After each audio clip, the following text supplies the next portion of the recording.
Hi there, I'm Shivani. Welcome back. Hope you're all doing fine.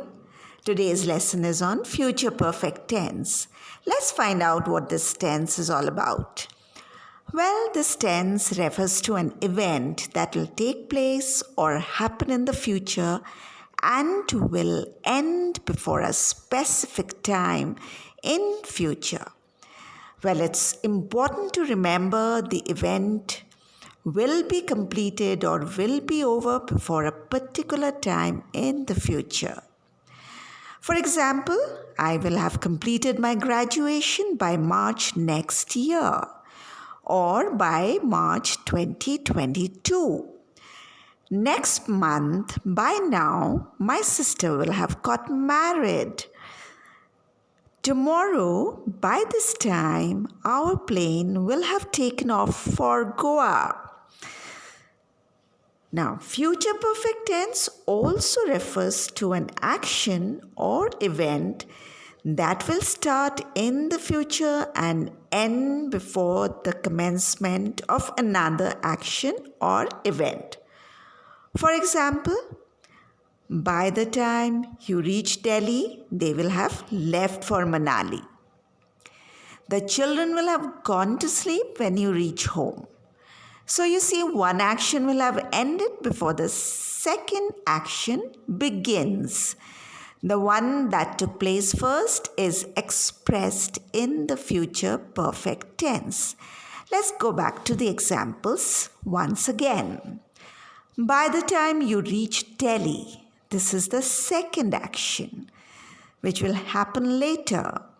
They will have left for Manali. This is the first action. So you see, the first action is expressed in the future perfect tense.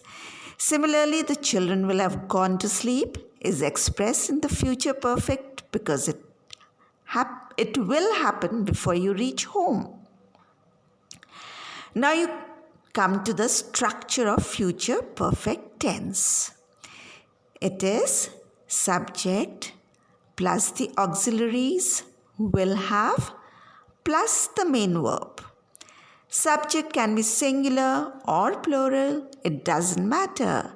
It's always followed by will have.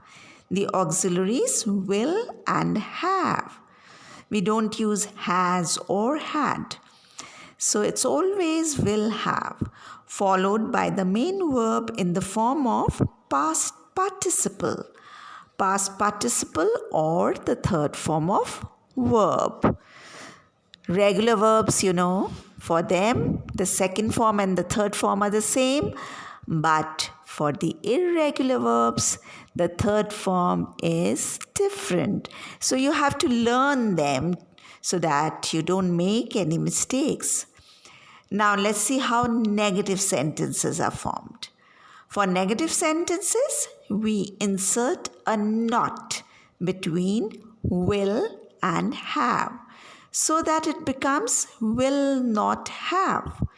For example, by the time you reach Delhi, they will not have left for Goa. The children will not have gone to sleep when you reach home. Now let's find out how to form interrogative sentences.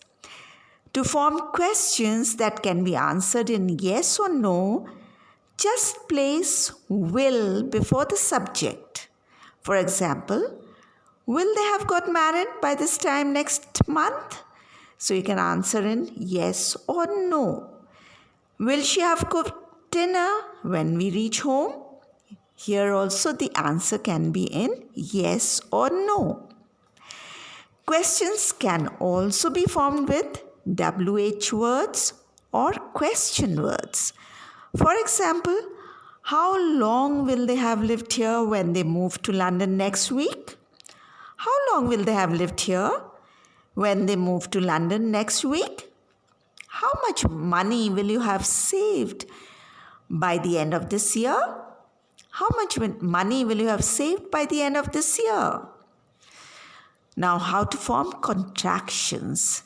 Use of contractions help us to speak fluently and smoothly. Let's find out how they are formed. For example, you will have becomes you'll have. So what you do? You just delete WI, and in place of that you put an apostrophe. So you will becomes you'll. You'll have. She will have. She'll have. He will have. He'll have. It will have. It'll have. They will have. They'll have. We will have. We'll have. I will have. I'll have. And so on.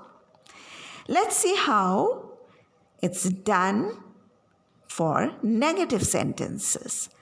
Will not becomes won't. Will not becomes won't. I will not have becomes I won't have. I won't have finished my work. They won't have left for London. She won't have cooked dinner by then.